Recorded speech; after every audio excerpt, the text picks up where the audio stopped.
Halo, selamat siang. Perkenalkan, nama saya Martin Luther Sirait dari Prodi Akuntansi Reguler Plus semester 2. Di sini saya akan mengerjakan mengenai ujian akhir semester pengantar akuntansi 2 dengan dosen pengampu Bapak Syukri Hamdi SEMM.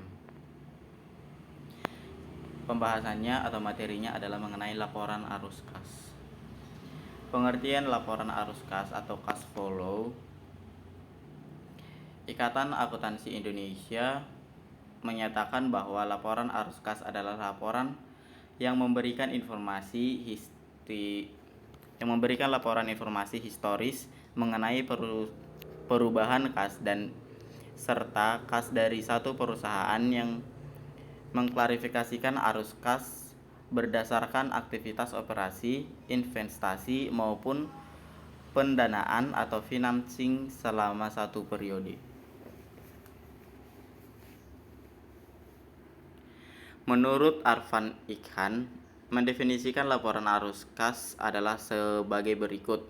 Laporan arus kas atau Statement of Cash Flow merupakan laporan utama arus kas masuk dan arus kas keluar dari perusahaan selama satu periode.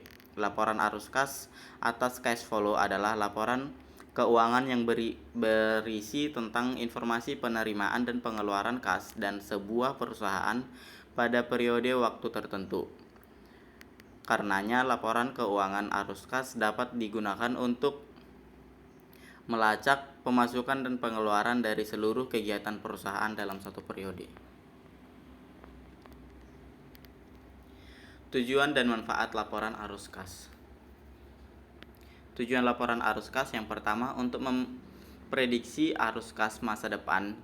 Sumber dan penggunaan kas perusahaan tidak berubah secara drastis dari tahun ke tahun, sehingga penerimaan dan pengeluaran kas dapat diterima sebagai alat yang baik untuk memperkirakan penerimaan dan pengeluaran kas di masa mendatang. Untuk mengevaluasi pengembalian keputusan manajer selalu berusaha mengambil keputusan terbaik yang diharapkan dapat membantu perusahaan mendapatkan atau mempertahankan kelangsungan hidupnya serta kemampuan bersaing dalam merebut pasar. Sebagian besar faktor keberhasilan perusahaan ditentukan oleh keputusan manajer, khususnya top level. Yang ketiga, memprediksi kemampuan untuk membayar utang dan dividen pemberian pinjaman. Ingin mengetahui apakah mereka dapat menagih pinjamannya. Para pemegang saham menginginkan dividen atas investasinya. Laporan arus kas akan membantu dalam membuat prediksi tersebut. Manfaat laporan arus kas. Manfaat laporan arus kas adalah melaporkan pemerintahan kas. Pembayaran kas dari perusahaan berisi pada kas yang dihasilkan dari aktivitas operasi, investasi dan pendanaan pada suatu periode tertentu.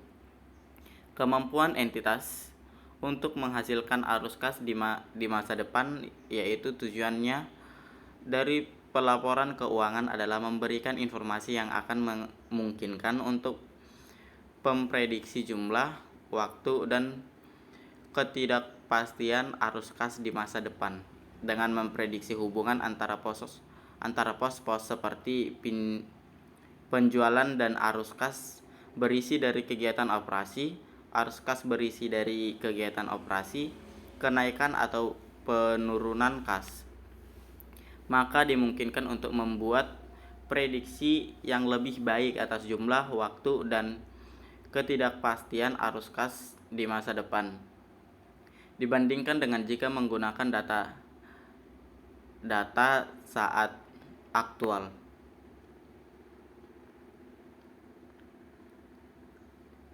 Aktivitas investasi dan pendanaan kas pada periode tertentu. Dengan memberikan aktivitas investasi dan pendanaan suatu perusahaan, pembaca laporan keuangan dapat lebih memahami bagaimana nilai aset dan liabilitas dapat berubah pada periode tertentu. Komponen laporan arus kas.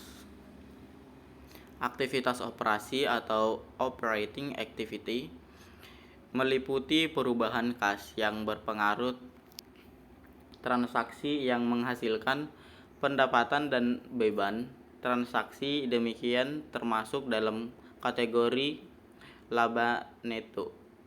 Aktivitas investasi atau investing activity meliputi perolehan dan pelepasan investasi dan tanah, bangunan dan peralatan, serta menjamin uang dan menagih pinjaman.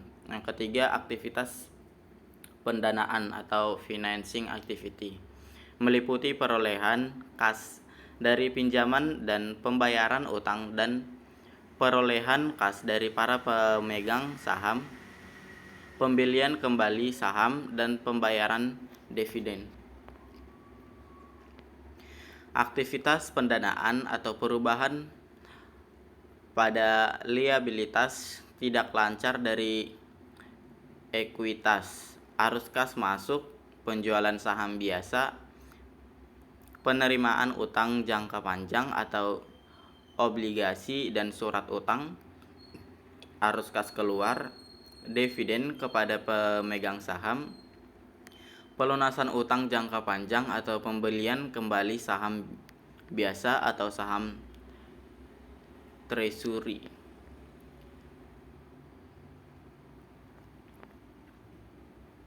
Berikutnya yaitu cara membuat dan contoh laporan arus kas. Arus kas langsung vs tidak langsung.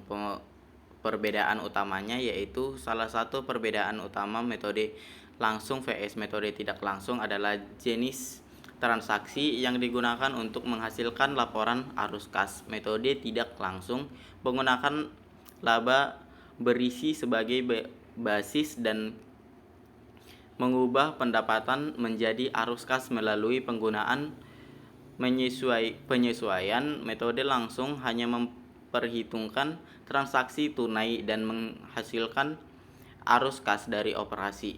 Metode tidak langsung memastikan untuk mengkonversikan laba bersih dalam hal arus kas secara otomatis. Metode langsung tidak sisi lain mencatat transaksi tunai secara terpisah dan kemudian menghasilkan laporan arus kas. Metode tidak langsung membutuhkan persiapan karena penyesuaian yang dilakukan membutuhkan waktu. Waktu persiapan untuk metode langsung tidak banyak karena yang menggunakan transaksi tunai. Keakuratan metode tidak langsung sedikit kurang karena menggunakan penyesuaian. Metode langsung relatif lebih akurat karena menyesuaikan tidak digunakan di sini.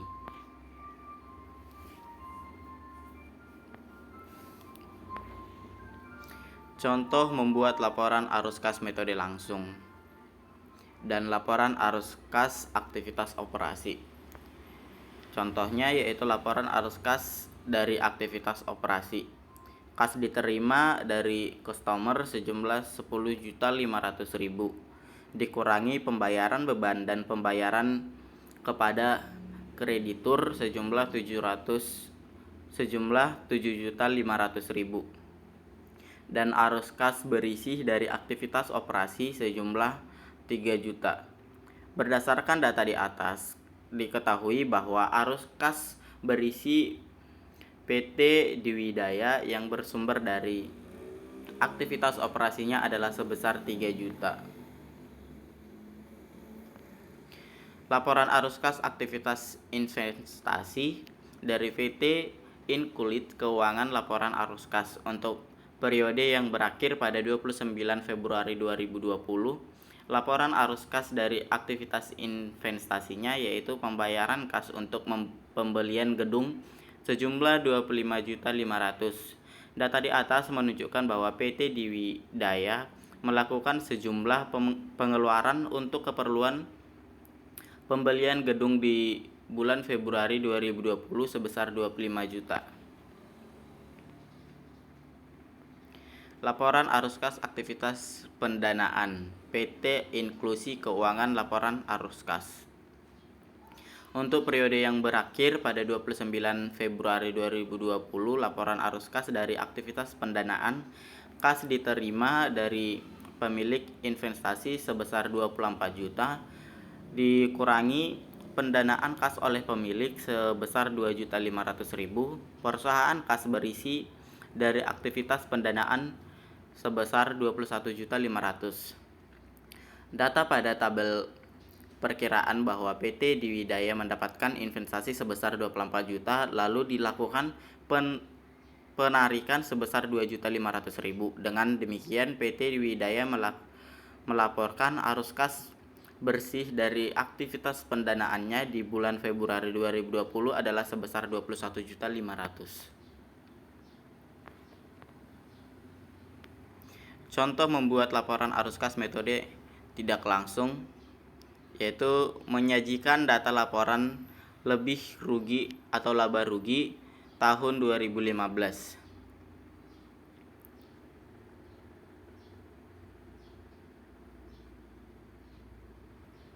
Perusahaan harga pokok penjualan sebesar 252.278.080. Laba kantor sebesar 135.228.080. Beban usaha sebesar 108.999.445. Jumlah beban usaha sejumlah 108.999.445.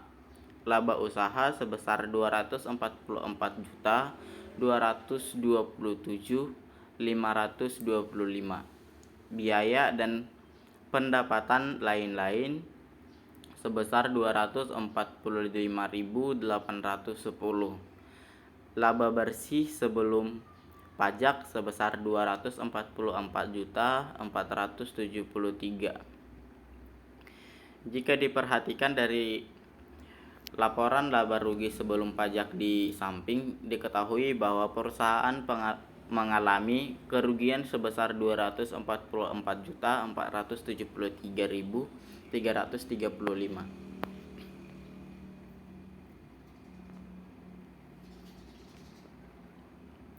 Kelompok aktivitas. Jika angka yang ada pada kolom net memperlihatkan hasil positif, maka jadinya pengeluaran arus kas, misalnya data dan rekening bank hasil netnya yaitu sebesar 159.031.548, yang berarti rekening bank perusahaan mengeluarkan aliran kas mencapai dengan 159.031.548. Kemudian apabila angka yang ada di kolom net datanya negatif, berarti data ada penerimaan atau pemasukan kas ke perusahaan. Misalnya pada persediaan net sebesar 32.278.000, maka terjadi pemasukan kas sebesar 32.278.000. Kelompok pasifa atau kewajiban dan ekuitas. Sementara untuk kelompok pasifa, jika angka di kolom net tandanya positif, maka ada penerimaan kas. Begitu juga sebaliknya, jika angka pada kolom net menunjukkan tanda negatif, artinya terjadi pengeluaran kas. Arus kas aktivitas pembiayaan. Sementara arus kas aktivitas pembiayaan ini datanya didapatkan dari pemindahan angka yang ada di kolom net chart pada tabel hasil perbandingan neraca 2004 dan neraca 2015 dari bagian kelompok kewajiban dan kuantitas, selanjutnya jumlah semua sehingga didapatkan hasil arus kas dari aktivitas pembiayaan. Pada contoh kasus di atas, didapat jumlah arus kas aktivitas pembayaran sebesar 30.709.925.564. Laporan arus kas tahun 2015, arus kas dari kegiatan operasi sejumlah 32.886, arus kas dari kegiatan investasi sejumlah 16.843.000, arus kas dari kegiatan pendanaan sejumlah 30.709, total aktivitas kas atau total kas activity ABD 2.193.000. Saldo awal kas atau kas beginning balance dari neraca 2014 sejumlah 2.510.000. Saldo kas yang seharusnya expenses kas editing balance plus D sejumlah 317.609.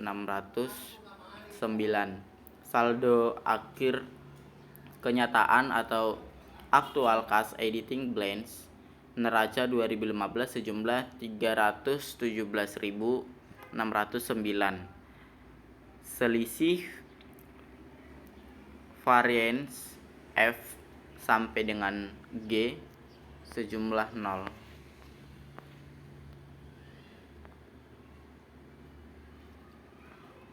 Setelah selesai, jika disuruh ke dalam laporan arus kas, metode tidak langsung, bentuk resminya akan tampak format seperti di samping ini, yaitu laporan arus kas untuk periode per 31 Desember 2015. Desember 2015, arus kas dari aktivitas operasi laba sebesar 244.479.73.335. Penyesuaiannya yaitu penyesuaian aktivitas dan amortasi sebesar 256.753.723. Kas sebelum pendanaan modal kerja sebesar 12.280.000, piutang usaha 33.534.000, piutang lain-lain sebesar 32.890.000,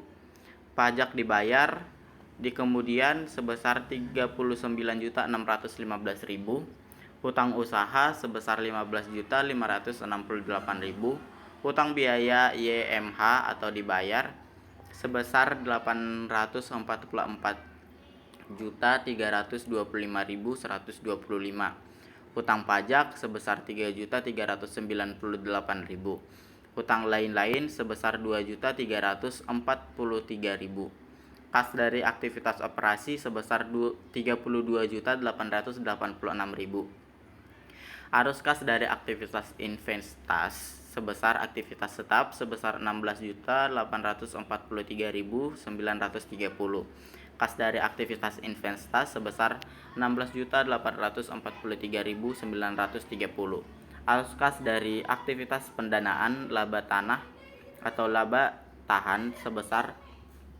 30.709.925, kas dari aktivitas pendanaan sebesar 30.709.925 tersebut yaitu bekas kas bersih 2.193.061, kas awal 2.510.230, kas akhir sebesar 317.169.097. Oke, demikian hasil presentasi saya mengenai arus kas. Semoga dapat membantu dan menambah wawasan teman-teman sekalian. Terima kasih.